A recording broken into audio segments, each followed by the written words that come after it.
St Thomas, the parish of Paul Bogle, the birthplace of one of Jamaica's most powerful cries for justice, was left behind. No major malls, no booming industries, just a few factories, some closed, crumbling infrastructure, and a youth crying out for opportunity. But then this happened. A $6 billion urban center, over 436,000 square feet of government services, private businesses, education hubs, and job spaces, right where the abandoned Goodyear factory used to sit. St. Thomas rises. And it's not just a building, it's a statement that this parish is no longer forgotten.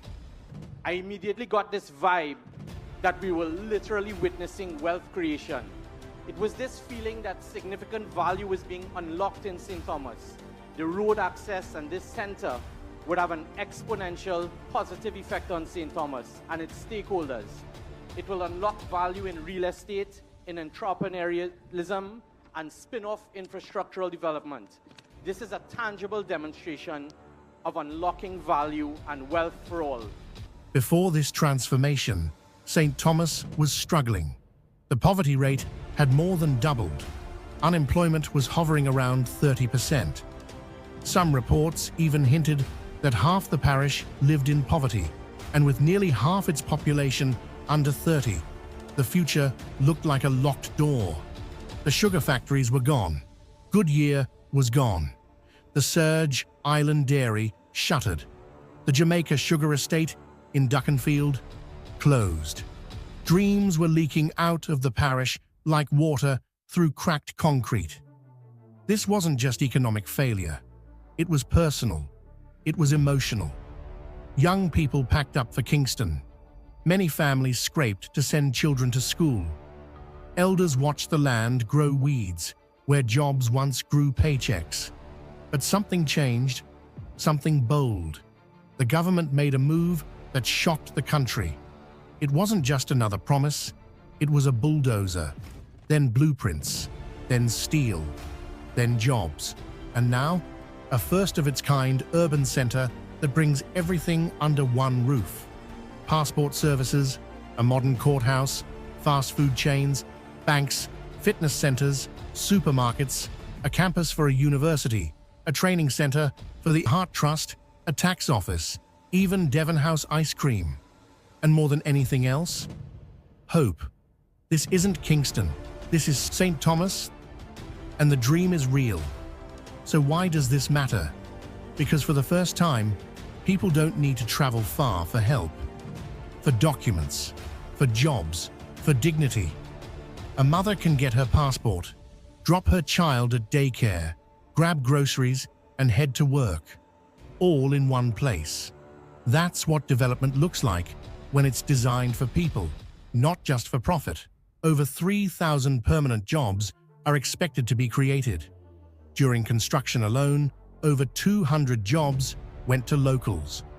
Businesses are opening, BPO firms are hiring. And the youth? They now have a reason to stay. This center opened 160 years after the Morant Bay Rebellion. For more information about this rebellion, please check the link in the description. The very same place where Paul Bogle marched for justice now rises with possibility. That's not a coincidence. That's a legacy. History finally echoing forward. It tells the world, we remember and we rise. And it doesn't stop with jobs.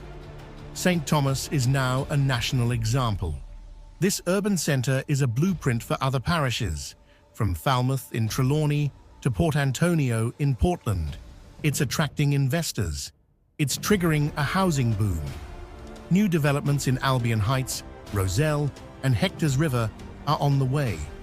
People who once left St. Thomas might now return to live, to build, to grow.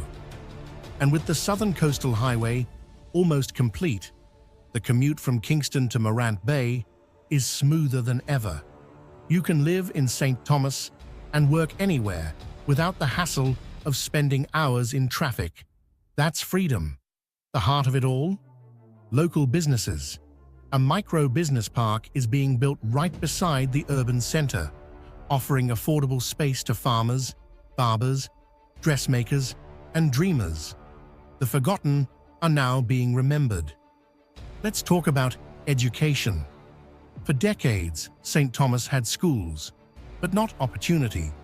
Students graduated, but had to leave to find work or further their education. Not anymore.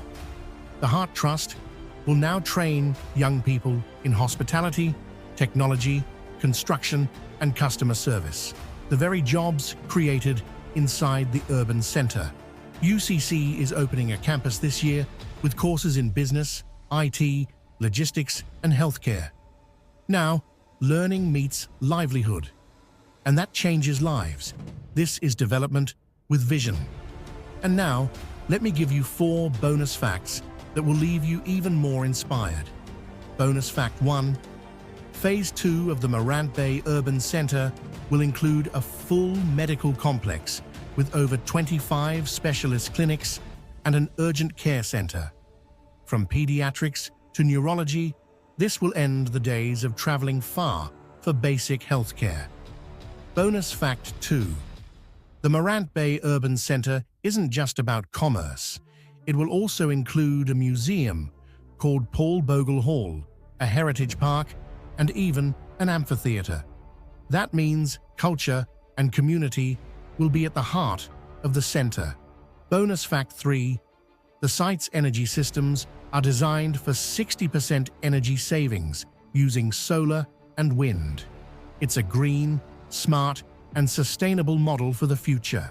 Bonus fact 4.